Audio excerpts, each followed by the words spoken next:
So we shared among the 13 co-managers some of these synergies that we have in advancing protected areas management in the country.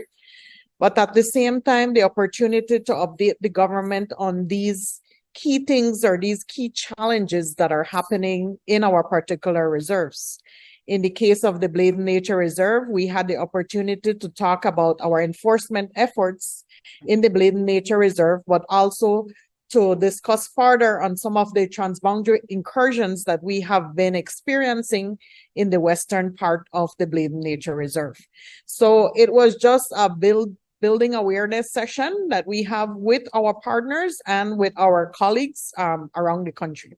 We have been attending these sessions with other entities, for example, the Forest Department, which we have a relationship with, but this is the first time that the National Biodiversity Office is having such a session with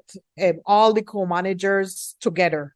So this is their first session that we have attended, but given the level of co-management agreement that we have, this is something that should be ongoing and should be spearheaded by the National Biodiversity Office as we move forward in implementing this co-management agreement.